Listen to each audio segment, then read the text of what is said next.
Si basmalah bersama-sama. Bismillahirrahmanirrahim. Bismillahirrahmanirrahim. Ya, alhamdulillahirabbil alamin, hamdan syakirin, hamdan naimin, hamdan yukafi mazidah. Ya Rabbana lakal hamdu kama yanbaghi li jalali wajhikal karimi wa adimi sultanik. Ya, Allahumma salli ala Muhammad wa ala ali Muhammad. Oke, teman-teman semua, seperti diskusi kita pada minggu kemarin, pada pagi hari ini kita akan membahas tentang sejarah konflik di dalam pandangan Islam. Jadi kita akan mencoba membahas, mendeskripsikan bagaimana historisitas konflik di dalam katakanlah informasi-informasi kitab suci Al-Quran. Oke, saya akan mencoba men-sharekan katakanlah salah satu PowerPoint saya untuk nanti kita bisa bahas bersama-sama. Nanti teman-teman juga bisa langsung mengakses Al-Quran langsung, katakanlah untuk nanti kita akan membahas bersama-sama. Oke, yang pertama kita akan awali dari katakanlah informasi Al-Quran terkait dengan konflik ini sebelum manusia itu diciptakan. Jadi ketika tatkala Allah di dalam surat Al-Baqarah 130 yang mengatakan ini ja'ilun fil ardi khalifah, sesungguhnya aku akan menciptakan khalifah di muka bumi. Nah, maka kemudian nanti ada respon, karena sebelum katakanlah Adam diciptakan sudah ada makhluk yang diciptakan oleh Allah, yakni malaikat dan iblis. Nah, yang pertama kali merespon terhadap keinginan iradah dari Allah ini adalah Pak Malaikat. Jadi malaikat ini kemudian merespon tentang keinginan Allah ketika hendak menciptakan manusia. Kemudian statement Pak Malaikat, jadi malaikat itu punya statement yang sangat unik yang nanti kita bisa bahas dalam diskusi-diskusi teori konflik. Jadi malaikat ini memiliki pengetahuan, jadi karena malaikat itu diberikan ilham pengetahuan oleh Allah, dan pengetahuan itu diekspresikan di dalam katakanlah sikap dan opini malaikat. Biasanya dalam sejumlah sejarah ditunjukkan bahwasanya malaikat ini hampir tidak punya opini dalam sejarah informasi normatif. Tetapi dalam konteks ini malaikat jadi punya opini. Ini sedemikian pentingnya katakanlah sedemikian urgennya kehadiran malaikat ini, kehadiran Adam ini, karena dalam pandangan malaikat itu hampir tidak punya nafsu gitu katakanlah.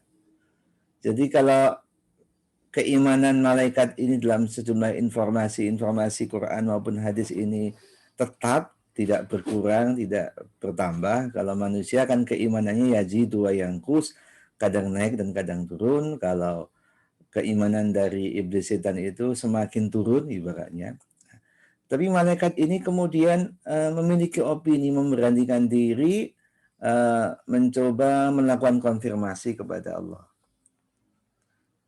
Mengapa engkau ya Tuhanku hendak menjadikan khalifah di muka bumi, orang yang akan membuat kerusakan badannya dan pertumpahan darah. Padahal senantiasa kami bertasbih dengan memuji engkau dan mensucikan engkau. Jadi ini pandangan Pak Malaikat ketika katakanlah Allah berkehendak menciptakan manusia.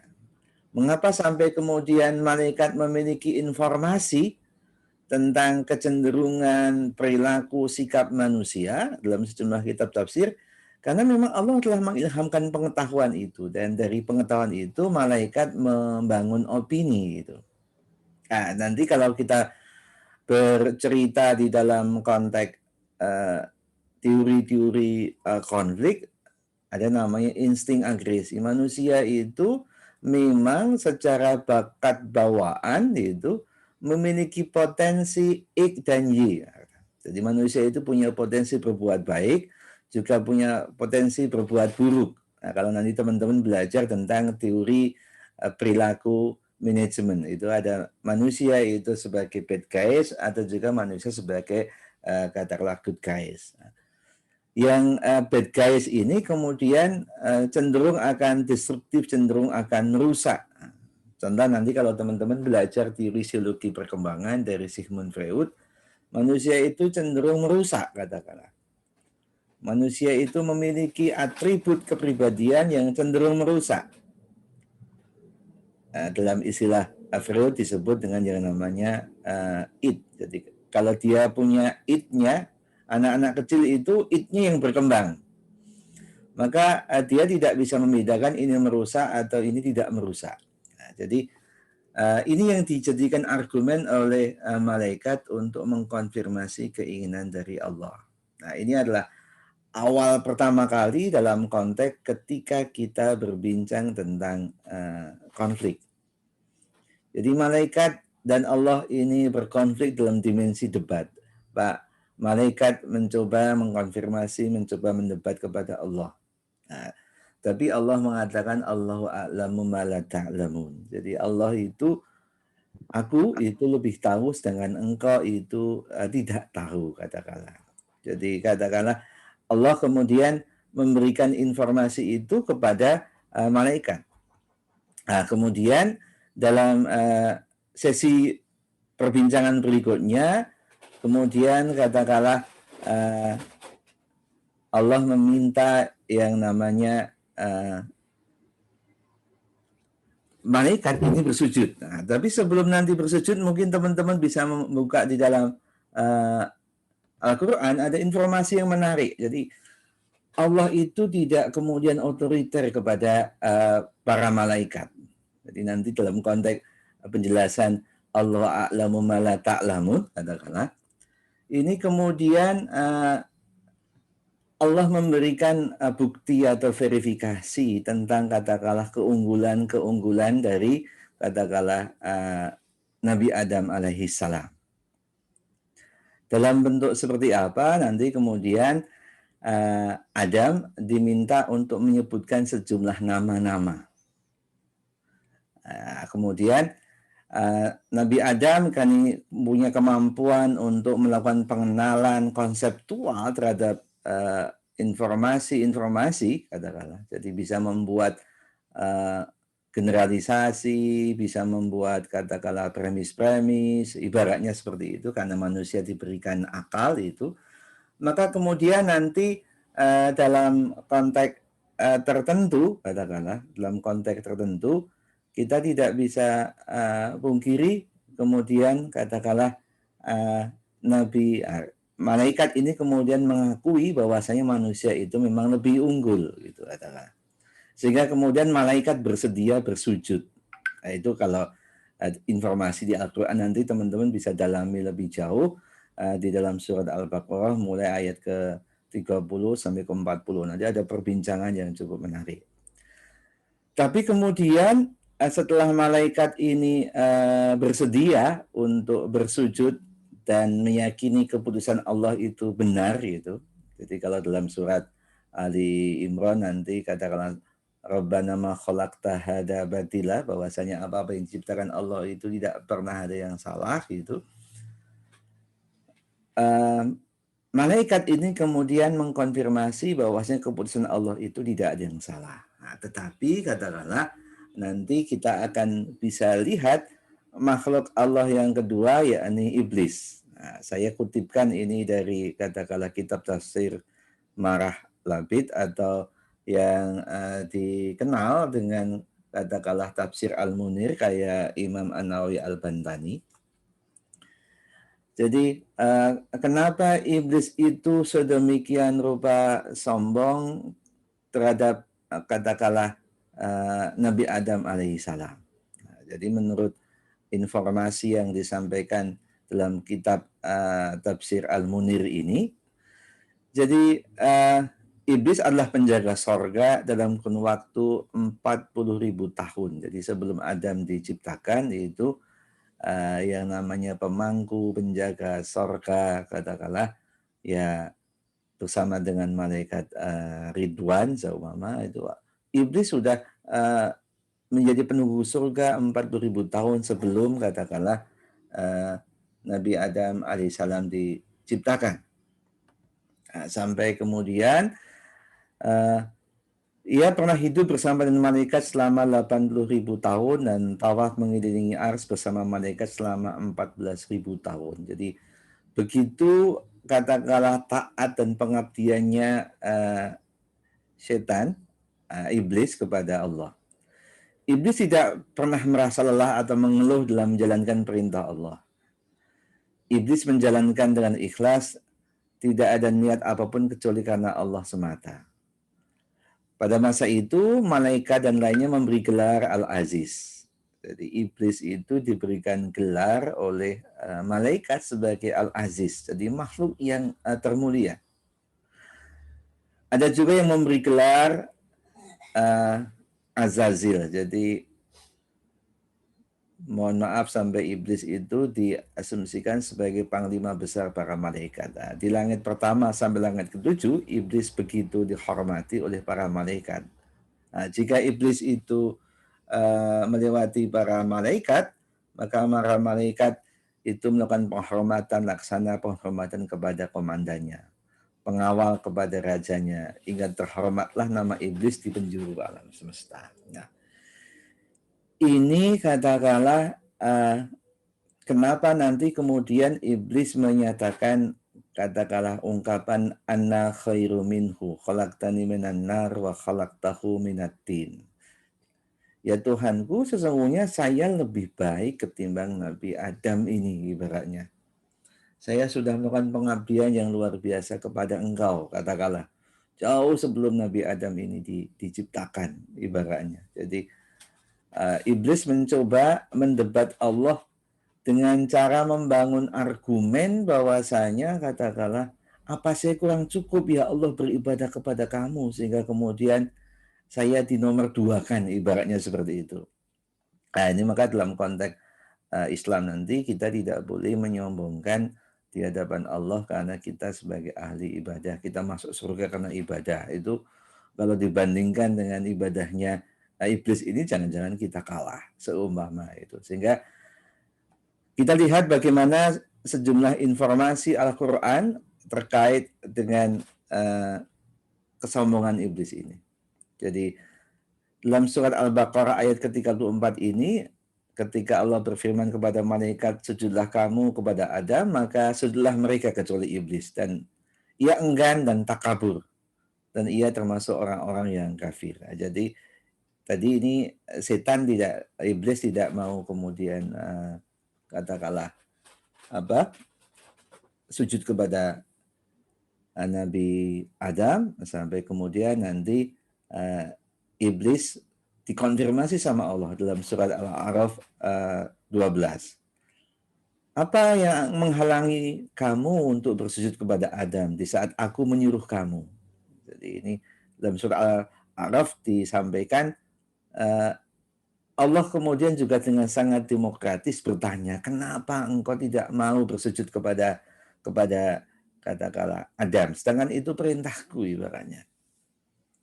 Maka muncullah statement yang saya sampaikan di depan, anna khairu minhu khalaqtani minan nar wa khalaqtahu minat tin. Aku lebih baik daripadanya ya Tuhanku. Engkau menciptakanku dari api, sedangkan engkau ciptakan Nabi Adam, dia engkau ciptakan hanya dari tanah. Jadi dalam pandangan iblis bahwasanya api itu jauh lebih mulia ketimbang katakanlah tanah. Nah, iblis kemudian berkata, aku sekali-kali tidak akan sujud kepada manusia yang kau ciptakan dari tanah liat yang kering, dari lumpur hitam yang diberi bentuk. Nah, surat Al-Hijr 33. Jadi kemudian informasi tentang tanah itu kemudian dideskripsikan lebih jauh oleh iblis untuk meyakinkan Allah bahwasanya keputusan Allah itu salah gitu. Jadi ketika dia membuat informasi tentang tanah kemudian deskripsikan lebih detail lagi. Ini tanah liat yang kering dari lumpur hitam yang diberi bentuk ibaratnya dari ya mungkin seburuk-buruk tanah gitu. Maka kemudian karena membandelnya, karena ingkarnya iblis ini, maka Allah berfirman, turunlah kamu dari sorga karena kamu tidak sepatutnya menyombongkan diri di dalamnya. Nah, tadi disampaikan dalam kitab tafsir Al-Munir tadi, yang namanya iblis itu yang menjaga sorga, sehingga nanti dalam informasi Al-Quran nanti iblis ini kemudian menggoda kepada Nabi Adam lewat istrinya, Ibu Hawa, untuk nanti menyentuh buah khuldi. Turunlah kamu dari surga karena kamu tidak sepatutnya menyombongkan diri di dalamnya. Maka keluarlah iblis. Sesungguhnya kamu termasuk orang-orang yang terhina. Iblis kemudian menjawab, berilah penangguhan waktu bagiku sampai waktu mereka dibangkitkan. Jadi katakanlah iblis begitu mendapatkan kutukan dari Allah, iblis minta diberikan kesempatan untuk menggoda. Jadi iblis, Allah kemudian berfirman, sesungguhnya kamu termasuk orang-orang yang diberi penangguhan. Iblis menjawab, karena engkau telah menghukum tersesat, aku benar-benar akan menghalangi mereka dari jalan yang lurus. Kemudian aku akan mendatangi mereka dari muka, dari belakang, dari kanan, dan dari kiri. Dan engkau tidak akan mendapatkan kebanyakan mereka bersyukur. Jadi iblis mengancam ibaratnya. Nanti ketika saya sudah engkau sesatkan ya Allah, saya akan ibaratnya memprovokasi orang-orang untuk tidak bersyukur ataupun taat kepada Allah. Oke, monggo kalau ada pertanyaan. Ini informasi-informasi Al-Quran terkait dengan katakanlah konflik sebelum sejarah kemanusiaan ini ada. Dipersilahkan kalau ada pertanyaan. Monggo kalau ada pertanyaan. Belum ada, Pak. Belum ada, nggih. Baik, kita akan masuk ke tahap berikutnya. Nanti saya berharap teman-teman membaca tafsir di dalam Al-Quran terkait dengan informasi ini, biar pemahaman teman-teman jauh lebih baik. Baik, kita masuk ke tahap berikutnya. Sesungguhnya saya sudah pernah menulis sebuah artikel yang ditulis di dalam buku, tapi tadi saya cari artikelnya belum ketemu karena bukunya kemarin untuk pengurusan kepangkatan jabatan akademik saya, kemarin saya serahkan ke biro akademik. Ternyata naskah itu tidak dimasukkan di dalam paper yang harus di-review, tapi nanti akan saya coba bantu carikan file PDF-nya. Ya, oke. Setelah tadi kita berbincang tentang katakanlah konflik sebelum manusia diciptakan, kita bercerita tentang katakanlah konflik pasca manusia itu diturunkan ke bumi. Jadi ibaratnya ini konflik yang berada di katakanlah di bumi. Kalau sebelumnya tadi konflik yang berada masih di sorga. Ada pelaku konfliknya ketika itu ada Allah, ada malaikat, ada iblis, ada Nabi Adam, ada Hawa katakanlah. Jadi siapa pelaku-pelaku konflik dalam konteks di sorga tadi, kalau kita identifikasi dengan menggunakan dari konflik, kita ketemu aktor-aktornya siapa. Isu-isunya seperti apa, dinamika konfliknya seperti apa, atau eskalasi konfliknya seperti apa. Kalau iblis ketika mulai bereskalasi, eskalasinya terus-menerus sampai kemudian muncullah sebuah, kalau dalam istilah teori-teori konflik, sampai stalemate, sampai kemudian tercipta pilihan katakanlah either or gitu katakanlah, mau ikut saya atau mau ikut diri sendiri. Jadi sudah hitam putih. Tapi ketika konfliknya Pak Malaikat dengan Allah itu konteksnya, sempat bereskalasi ketika malaikat mengkonfirmasi tentang katakanlah kecenderungan buruk dari manusia, tapi kemudian Allah memberikan verifikasi pembuktian yang sangat bagus sekali sehingga kemudian malaikat takzim, malaikat bersedia bersujud kepada Allah, bersedia bersujud kepada Nabi Adam alaihissalam. Ketika katakanlah nanti konfliknya iblis dengan Nabi Adam ketika di surga, ini posisinya begitu katakanlah Nabi Adam dikukuhkan sebagai makhluk yang mulia. Kalau dalam surat At-Tin nanti laqad khalaqnal insana fi ahsani taqwim, katakanlah sesungguhnya manusia itu diciptakan dari katakanlah diri yang baik, diri yang lebih baik katakanlah. Kemudian nanti iblis ini menyerangnya katakanlah tidak konfrontatif dengan Allah sebelumnya kalau malaikat langsung mengkonfirmasi, tapi kalau nanti iblis ini begitu manusia dimuliakan maka kemudian nanti menggodalah yang namanya iblis ini kepada ibu Hawa untuk meminta untuk bisa memakan sebuah buah khuldi, sampai kemudian dengan makan buah khuldi ini kemudian Allah memberikan hukuman baik kepada manusia dan hukuman kepada katakanlah iblis. Oke, kita masuk ke setelah penciptaan manusia. Kita nukilkan sejumlah informasi-informasi konflik. Konflik yang pertama adalah konflik antara Habil dan Qabil. Dalam diskursus konflik nanti, kalau seumpama kita merujuk pandangan, seumpamanya ada slide saya tunjukkan, seumpamanya ada pola pertumbuhan konflik secara umum, ada namanya debate, ada namanya kompetisi, ada namanya perang. Debate ini yang paling awal, kompetisi ini yang medium, perang ini yang ekstrim ya.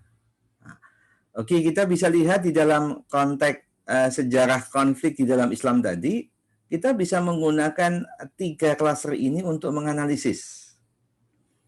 Bila ada perdebatan, ada kompetisi gagasan, sampai kemudian tercipta sebuah konfrontasi. Dalam konteks Habil dan Qabil, ini ada sebuah perdebatan, katakanlah.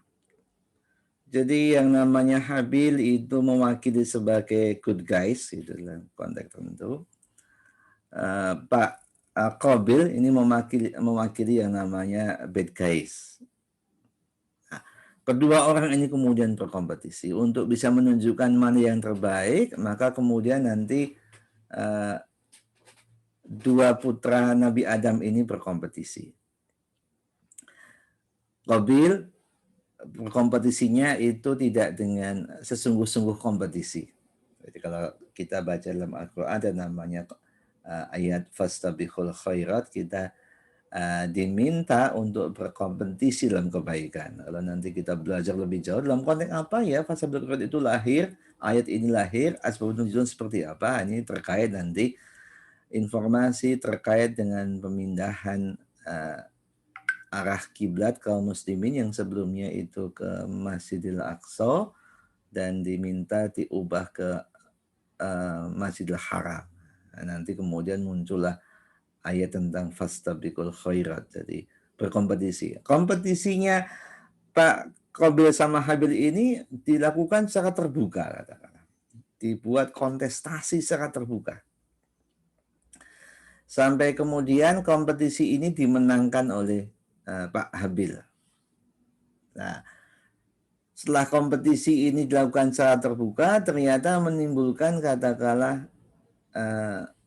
dissatisfaction. Jadi ada sebuah ketidakpuasan dari hasil kompetisi ini. Karena yang menang secara fair ini adalah Pak Habil, maka Pak Qabil ini tidak puas. Dalam bahasa nanti kalau kita belajar di slide berikutnya nanti ada namanya deprivasi relatif. ada keputusasaan relatif. Sehingga nanti Pak Qabil ini memilih tindakan kekerasan. Begitu kalah dalam kompetisi, kemudian melakukan tindakan kekerasan. Tindakan kekerasannya berupa ancaman. Sungguh saya akan membunuh kamu. Ibaratnya gitu, Pak Qabil mengancam kepada Pak Habil. Karena Pak Habil ini adalah good guys, maka kemudian Pak Habil tidak melakukan perlawanan lebih jauh.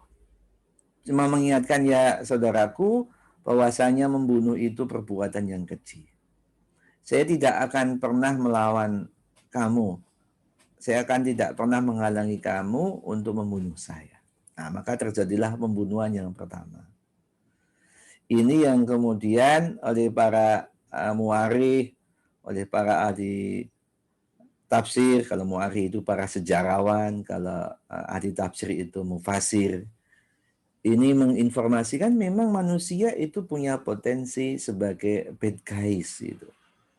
Punya insting untuk melakukan agresi, punya naluri untuk menyerang, ibaratnya seperti itu. Nah, maka kemudian nanti dalam informasi tersebut kita tidak bisa pungkiri terjadilah sebuah pertumpahan darah yang pertama dalam sejarah kemanusiaan. Qabil menyerang kepada Habil. Jadi katakanlah ini sebagai bentuk dari insting aggression. Manusia itu punya insting untuk menyerang. Kalau Pak Sigmund Freud mengajukan pertanyaan, mengapa manusia itu menyerang, gitu katakanlah, mengapa manusia itu agresi? Sigmund Freud mengatakan ada sebuah alasan agresi yang paling substantif itu.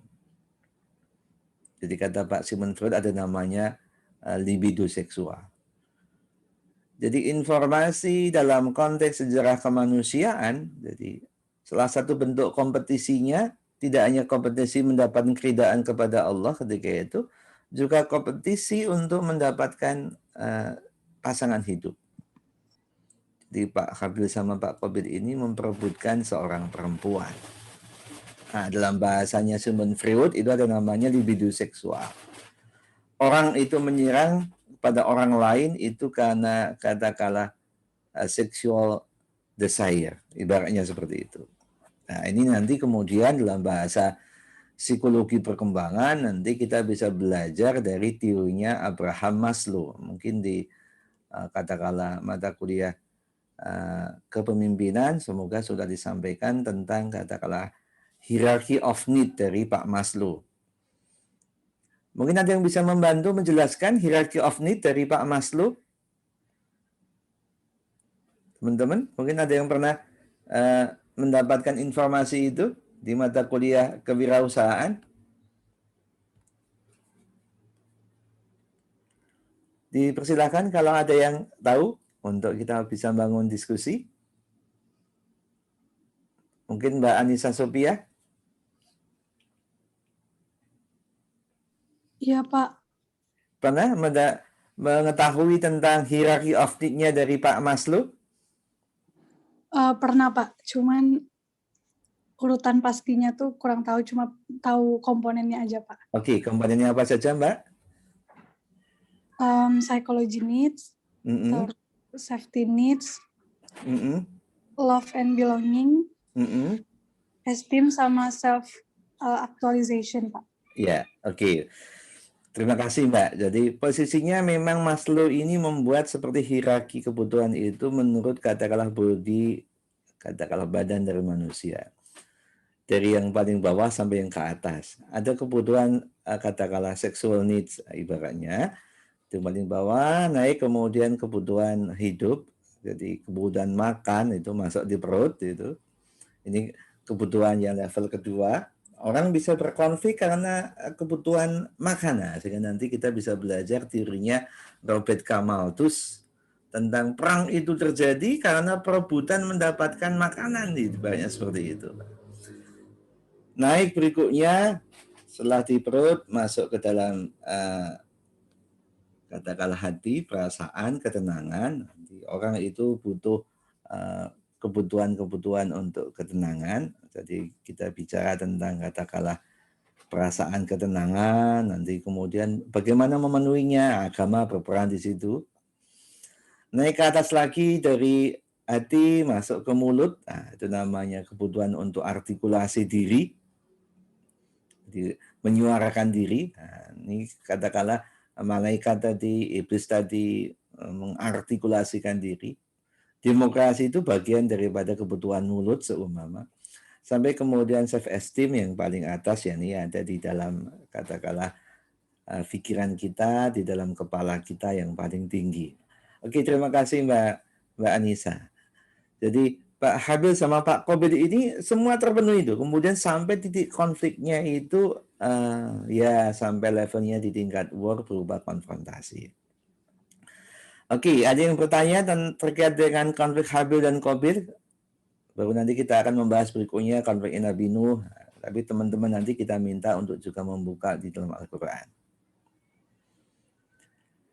Oke, baik kalau nggak ada. Kita masuk ke konfliknya Nabi Nuh alaihi salam. Jadi kita tidak bisa pungkiri dalam konflik Nabi Nuh ini kita bisa pecah aktornya siapa katakanlah. Oh ya, aktornya ada katakanlah dengan anaknya dan juga dengan masyarakatnya. Sampai-sampai dalam konteks ini katakanlah anaknya itu sedemikian rupa membangkang kepada ayahnya yang seorang nabi. Masyarakatnya juga tidak patuh. Sehingga ini ada konflik yang sifatnya adalah mikro konflik sampai yang ke makro konflik. Konflik Nabi Musa. Jadi kita tidak bisa pungkiri dalam episode dalam Al-Quran, Nabi Musa banyak diceritakan. Nah, konflik yang pertama kali Nabi Musa itu dengan Fir'aun.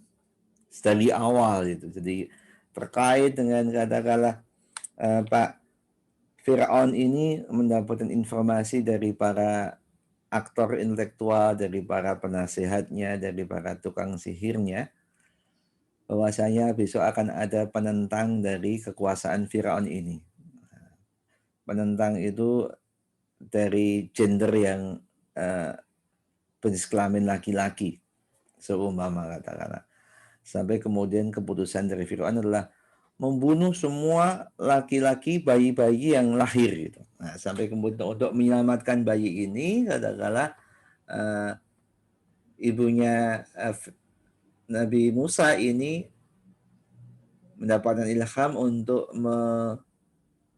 mengalirkan Nabi Musa ini untuk katakanlah dialirkan ke sungai Nil sehingga nanti kemudian bayi kecil ini ditemukan oleh istrinya Fir'aun dan kemudian dirawat. Ada informasi juga dengan perdebatan antara Nabi Musa dengan Nabi Khidir gitu. Sangat banyak dalam surat Al-Kahfi ini diinformasikan dengan sangat detail bagaimana perdebatan Nabi Khidir dengan Nabi Musa alaihissalam. Levelnya baru di tingkat perdebatan. Jadi konflik dengan Nabi Khidir ini dalam konteks jidal. Tidak sampai dalam konteks kompetisi, bahkan sampai konfrontasi. Meskipun nanti sampai ujungnya kemudian ya sudah, karena dalam 3 periode konfliknya ini mohon maaf tidak selesai gitu. Karena Nabi Musa ini kemudian tetap dengan pendiriannya, maka ya sudah hubungan Anda dengan saya selesai. Kemudian Nabi Khidir meninggalkan Nabi Musa alaihissalam. Kita juga tidak bisa pungkiri Nabi Musa juga berkonflik dengan kaumnya sendiri. Katakanlah nanti ada namanya Samiri setelah Nabi Musa pergi meninggalkan kaumnya karena untuk menemui Allah nanti, sampai-sampai kaumnya ini kemudian menyembah yang namanya sapi. Nah, sehingga nanti diinformasikan dalam surat Al-Baqarah nanti ada tokoh yang namanya Samiri. Oke, Dipersilahkan kalau ada pertanyaan. Nanti konflik Nabi Musa ini diuraikan oleh Al-Quran sangat banyak sekali dalam sejumlah ayat. Nah, tugas teman-teman akan kita minta untuk menuliskan di assignment, untuk menuliskan sejumlah ayat yang terkait dengan konflik-konflik ini. Oke, Bapak yang mau bertanya, berikutnya, Pak. monggo Mas, silahkan. Kalau tentang ini, Pak, apa namanya, konflik kaum Nabi Musa dengan masyarakat tanah Palestina sebelum apa namanya ini loh Pak, kan pas itu kan pernah diomongin kalau kaum Nabi Musa yang tidak beriman kepada Allah setelah perjanjian di Bukit Tursina itu akan disesatkan selama 40 tahun agar tidak bisa masuk tanah Palestina.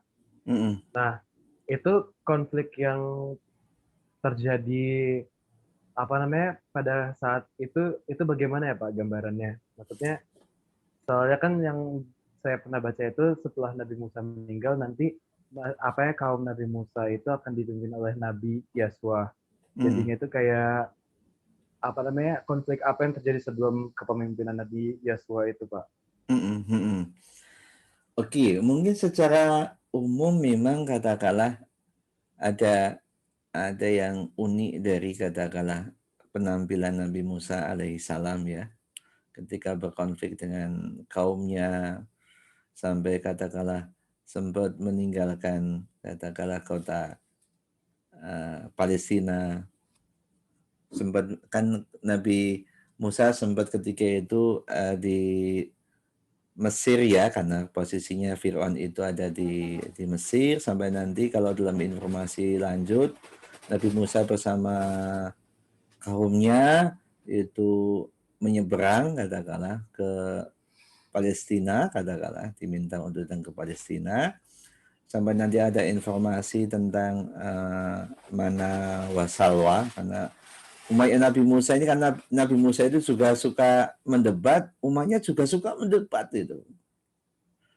Jadi dalam konteks tertentu, dalam informasi mana wasalwa itu adalah sebuah makanan dan minuman yang datang dari langit, itu katakanlah. Ibaratnya manusia tidak perlu bekerja sudah bisa dapat makanan itu. Di umat Bani Israel dulu bisa sampai seperti itu.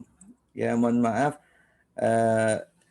Ibu Maryam ini kan hanya berdoa ibaratnya di mihrab itu. Tapi di dalam mihrabnya Bunda Maryam ini ada punya makanan gitu. Nah, umat Nabi Musa itu juga punya naluri seperti itu. Jadi ketika sudah di padang gersang dalam perjalanan menuju ke Palestina, itu sudah di padang gersang katakanlah posisinya, Nabi Musa diminta untuk, ya Musa tolonglah mintakan sama Allah untuk kita itu bisa dapat makanan dan minuman secara mudah. Nah, itu istilahnya Quran nanti bicara tentang mana wasalwa. Sudah dikasih seperti itu, ibaratnya untuk mendapatkan buah-buahan itu tidak perlu menanam, sudah langsung bisa diambil, itu ibaratnya diceritakan dalam sejumlah kitab tafsir. Untuk mendapatkan daging ibaratnya tidak perlu katakanlah mohon maaf ngejar-ngejar atau memelihara, ada banyak burung-burung kecil ini kemudian mohon maaf mendatangi dan ditangkap dengan sangat mudah gitu. Itu informasi Quran kan yang namanya mana wasalwa seperti itu. Sampai kemudian juga mendebat, kok cuma makannya kayak gitu terus ya, itu baraknya gitu. Demikian juga dalam sejumlah informasi yang lain terkait dengan pertanyaan Mas tadi, ini memang kemudian akibat ya mungkin terlampau bertanyanya itu berlebihan, sehingga kemudian nanti ada dalam sebuah informasi sejarah, kemudian umatnya Nabi Musa, kaum Bani Israel ini kemudian dihukum, mendapatkan kutukan, sehingga ada yang mengatakan dikeluarkan dari Palestina secara terpaksa ataupun secara tidak terpaksa. Nah, dalam sebuah banyak periode nanti mohon maaf Di era tatkala katakanlah Umar bin Khattab nanti mengambil alih Yerusalem, itu sempat keluar gitu. Kemudian terusir lagi berkali-kali karena ya dalam bahasa tertentu orang-orang Yahudi ini punya tipikal menjadi seorang pembangkang. Lebih jauh nanti kita bisa bahas sendiri, Mas. Karena ini memang agak pelik, mungkin kita bisa kaji lebih jauh mungkin di dalam mata kuliah Pak Sidik tentang politik di Timur Tengah, tentang karakter-karakter etnis Yahudi. Demikian, Mas. Sekedar hanya saya belum menjawab, hanya memberikan ilustrasi tentang katakanlah bagaimana karakter pembangkangan masyarakatnya Nabi Musa alaihissalam. Ngaten? Dulu? Oke Pak, makasih Pak. Insyaallah. Baik, kita masuk berikutnya. Katakanlah nanti tugas teman-teman akan mencari ayat-ayatnya lebih detail gitu, termasuk dengan tafsirnya, karena besok kita akan jadikan ini sebagai bahan di dalam kita melakukan kuis yang pertama. Yang kedua, yang berikutnya adalah konflik. Jadi Nabi Ibrahim ini harusnya lebih di atas ketimbang Nabi Musa ya. Nabi Ibrahim ini berkonflik juga dengan ayahnya. Jadi siapa ayahnya Nabi Ibrahim dalam informasi Quran? Azar. Iya, Azar. Ya, Azar. oke. Konfliknya seperti apa dengan Pak Azar? Jadinya itu Pak Azar itu pembuat patung sesembahan di Babilonia. Terus Nabi Ibrahim tuh kayak berpikir, kenapa kok Tuhan yang disembah orang Babilonia ini diciptakan dari ayahnya, sedangkan mereka tidak bisa mendengar lagi, tidak bisa mengabulkan doa orang-orang Babilonia. Nah, jadi itu dari situ ayahnya itu kayak berkata, ya ini kepercayaanku gitu. Kamu nggak bisa mengintervensi dengan Tuhanmu kayak gitu. Ya, terima kasih Mas, sangat informatif. Nah, nanti diceritakan memang seperti itu. Pak Azhar ini memang tukang patung sampai kemudian Pak Nabi Ibrahim ini kemudian bertanya kepada bapaknya dan bapaknya marah sampai kemudian Nabi Ibrahim kemudian diusir oleh orang tuanya. Meskipun sudah berdiskusi dengan bapaknya itu dengan qaulan layyina, dengan perkataan-perkataan yang lembut. Nah, tetapi ayahnya dia marah besar terkait dengan pertanyaannya Nabi Ibrahim alaihissalam. Nah, sampai kemudian mohon maaf Pak Nabi Ibrahim ini diusir.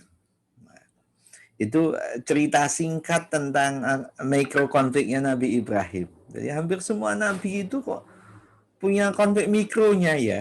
Kita nggak bisa bungkiri banyak konflik mikronya. Nabi Ayub nanti punya konflik mikronya dengan istrinya karena istrinya tidak sabar menghadapi cobaan yang dialami Nabi Ayub katakanlah. Kita tidak bisa pungkiri ada konflik-konflik mikro yang dialami oleh para nabi-nabi Allah. Nah, berikutnya ada informasi tentang konflik Nabi Ibrahim dengan Raja Namrud gitu. Nah, di Quran juga diabadikan dengan sangat indah. Ada level perdebatan yang sangat fantastis antara Nabi Ibrahim dengan Raja Namrud. Ketika Nabi Ibrahim melakukan proses penghancuran kepada sejumlah patung-patung gitu, maka kemudian Nabi Ibrahim itu ditangkap oleh Fir'aun. Setelah ditangkap adalah perdebatan. Perdebatannya tentang hakikat ketuhanan. Ada cerita yang unik tentang bagaimana perdebatan ini. Quran bercerita tentang Nabi Raja Namrud itu bertanya, siapa Tuhanmu? Kemudian Nabi Ibrahim menyatakan Tuhanku adalah yang menghidupkan dan yang mematikan, yang punya kuasa untuk menghidupkan dan mematikan. Raja Namrud kemudian juga membalas, oh kalau cuma gitu saya juga bisa, saya juga Tuhan kok. Jadi kalau dalam istilah Fir'aun kan seringkali juga menggunakan ana rabbukumul a'la, saya itu Tuhanmu yang lebih tinggi itu, ibaratnya gitu. Namrud juga mengatakan seperti itu. Saya itu Tuhanmu yang lebih tinggi, ibaratnya seperti itu. Kalau Tuhanmu punya kuasa untuk mematikan sama menghidupkan, saya juga bisa. Maka kemudian Namrud memanggil 2 orang, 1 orang dibunuh, 1 orang diberikan hidup. Oh, ini saya kan juga punya otoritas kayak Tuhan. Apa kuasa Tuhanmu lagi ya Ibrahim? Kemudian Ibrahim menyatakan, Tuhanku itu adalah yang menerbitkan matahari di timur dan menenggelamkan di barat. Nah, ini kemudian jawaban Nabi Ibrahim ini nggak bisa dijawab oleh Raja Namrud sehingga pakar Nabi Ibrahim. Nah, ini perdebatan yang juga dalam level pertama di debat, kemudian ada kompetisi, ada proses aksi reaksi gitu. Ya, ada perdebatan, kemudian ada kompetisi. Kompetisi itu berupa ada namanya verifikasi, pembuktian gitu. Raja Namrud berusaha membuktikan meskipun kemudian gagal, karena ini gagal deadlock, maka statementnya bakar Nabi Ibrahim. Ini levelnya jadi stalemate, levelnya jadi sebuah perang. Oke, kita masuk seumpama informasi Quran tentang konflik di Nabi Yusuf. Nah, ini juga ada mikrokonfliknya. Jadi Nabi Yusuf mengalami mikrokonflik dengan saudara-saudaranya sendiri. Nanti dalam surat Yusuf itu diabadikan dengan sangat indah, dan nanti ditutup dengan sebuah ayat yang sangat indah juga, bahwasanya sungguh di dalam laqad kana fi qasasihim ibratul liulil albab. Sungguh dalam kisah-kisah ini terdapat sebuah ibrah, pelajaran bagi katakanlah orang-orang yang berakal. Jadi kenapa kemudian Nabi Ibrahim itu dikenal dengan Nabi Ibrahim? Karena beliau banyak memberikan ibrah gitu kata. Ibrah Nabi Ibrahim banyak sekali. So, memang kalau kita cerita Nabi Ibrahim, bagaimana Nabi Ibrahim itu sempat bertanya kepada Allah, ya Tuhanku, bagaimana cara Engkau itu menghidupkan orang-orang yang mati bisa untuk hidup, antuhtiyal mauta. Bagaimana cara Engkau nanti membangkitkan orang-orang yang mati itu menjadi hidup kembali. Nah, kemudian Nabi Allah menjawab, apakah kamu tidak yakin ya Ibrahim? Apakah kamu tidak yakin saya tidak punya kuasa melakukan itu? Nah, Nabi Ibrahim bukan tipe, ya Tuhanku, bukan saya tidak yakin, saya yakin. Tapi saya hanya kepingin memantapkan hati, litatsma'inna qalbi, gitu kata Nabi Ibrahim. Saya yakin ya Allah, Engkau punya kuasa seperti itu. Tapi saya kepingin mendapatkan simulasi bagaimana Engkau nanti menghidupkan kami. Nah, maka kemudian karena Nabi Ibrahim meminta simulasi, oke, kita buatkan simulasi. Ambillah katakanlah burung itu kemudian Anda cincang, Anda bunuh, Anda potong-potong, kemudian letakkan di bukit yang berbeda, dan nanti panggillah burung itu. Nah, nanti saya burung itu akan hidup kembali. Ini Nabi Ibrahim. Nabi Yusuf nanti juga sangat menarik. Di dalam awal-awal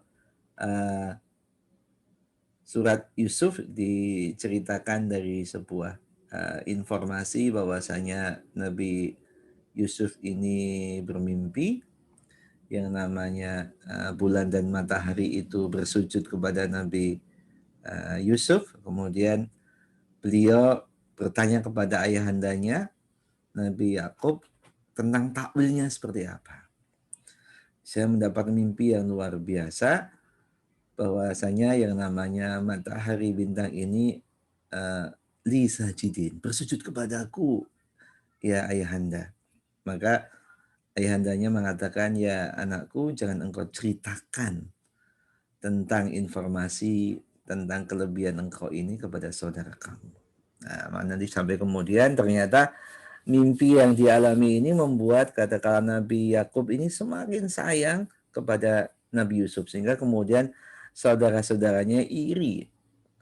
Sampai kemudian saudaranya membuat senario untuk menyingkirkan Nabi Yusuf alaihissalam.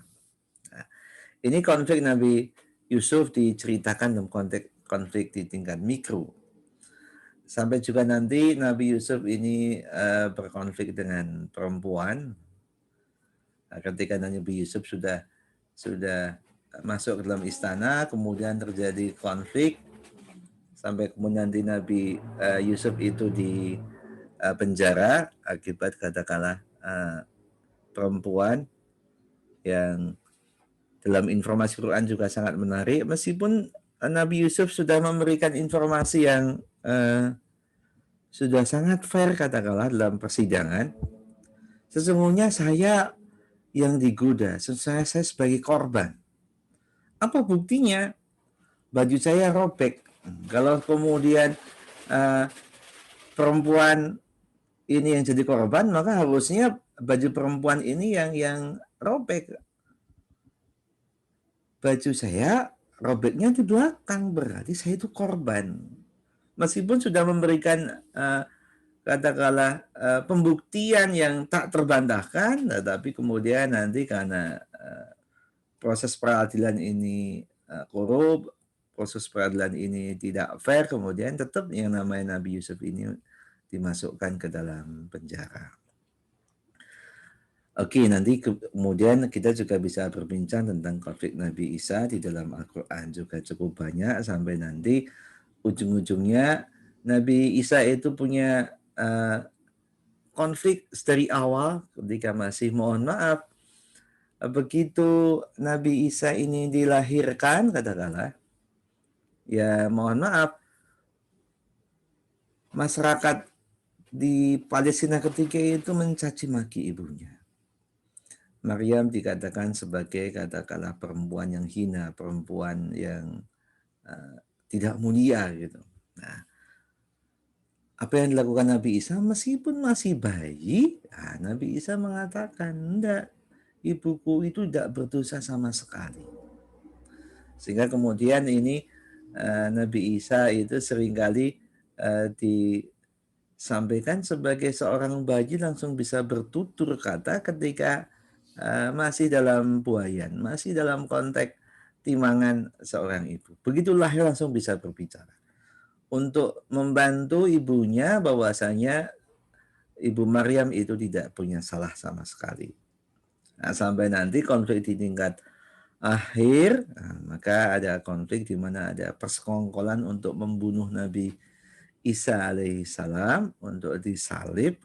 Dalam terminologi informasi Al-Quran, kemudian Nabi Isa ini diselamatkan oleh Allah dari proses rekayasa pembunuhan terhadap Nabi Isa alaihissalam. Oke, monggo kalau ada pertanyaan, tugas teman-teman nanti mencari ayat-ayat di dalam Al-Quran, silahkan nanti dikumpulkan, nanti kemudian ditulis dalam konteks assignment di pertemuan yang ketiga. Dipersilahkan kalau ada pertanyaan. Pak, ngapunten, Pak. Nggak ada, nggih. Kita masuk lagi di slide berikutnya. Tadi ini sudah kita kaji. Ini adalah sejumlah slide yang semoga sudah disampaikan oleh Pak Gito di dalam mata kuliah resolusi konflik sebelumnya. Ini saya ambil dari bukunya Walter S. June yang judul bukunya kalau nggak salah The Logic of International Relation, gitu, logika hubungan internasional. Yang ini nanti bisa ternyata di dalam informasi Al-Quran ini ada semua gitu. Jadi Al-Quran itu menginformasikan tentang katakanlah konseptualisasi yang dibuat oleh para intelektual HI katakanlah. Sehingga kalau kita belajar Al-Quran saja katakanlah, sesungguhnya variabel-variabel konflik ini ada semua dalam Al-Quran. Cuma kita bicara insting agresi, naluri agresi, ya. Informasi perdebatan tadi sudah kita sampaikan, ada yang namanya bad guys sama good guys itu. Agresinya Pak Qabil, agresinya iblis, agresinya setan, itu ada semua itu. Ada namanya Darwinisme sosial, social Darwinism gitu. Ada namanya kompetisi.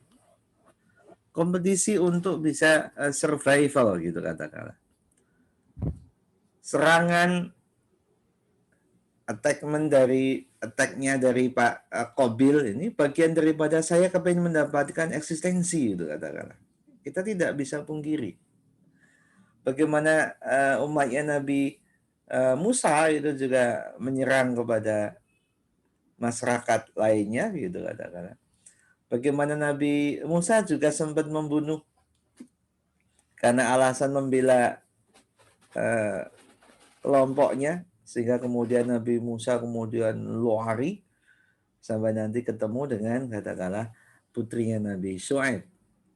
Jadi ada namanya deprivasi relatif, ini katakanlah keputusasaan relatif. Orang menyerang pada orang lain itu karena keputusasaan relatif, dia merasa hebat tapi kok tidak hebat ya, ini deprivasi relatif. Nanti ini bisa digunakan untuk menganalisis teori-teori pemberontakan, kenapa ada kudeta, kenapa ada pemberontakan, itu deprivasi relatif. Ada namanya Chauvinisme, etnosentrisme, menganggap saya lebih unggul ketimbang yang lain. Ini setan ini kan bapaknya Chauvinisme katakanlah. Kita juga bisa bicara tentang nasionalisme, orang berkonflik karena keinginan untuk mengekspresikan negaranya masing-masing.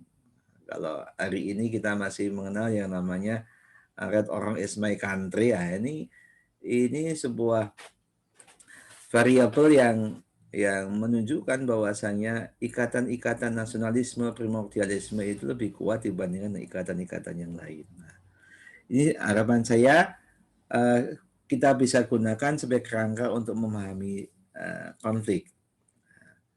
Kemudian kita harapkan di pertemuan berikutnya nanti ini akan kita gunakan untuk menganalisis katakanlah yang pasca midterm, bagaimana ekspresi konflik dunia Islam di era modern. Oke, monggo kalau ada pertanyaan dan komentar, kuliah kita sudah berlangsung selama kurang lebih 1 jam.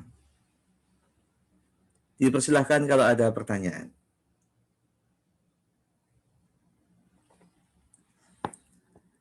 Ya, baik. Kalau tidak ada, kita sampaikan minggu depan teman-teman melakukan mengirimkan assignment di My Class nanti. Saya akan buat form assignment-nya dalam bentuk teman-teman menuliskan katakanlah mengumpulkan, bisa dibuat dalam bentuk tabel, bisa dibuat dalam bentuk box. Monggo silahkan nanti ayat-ayat yang terkait dengan sejumlah informasi Al-Quran tentang konflik.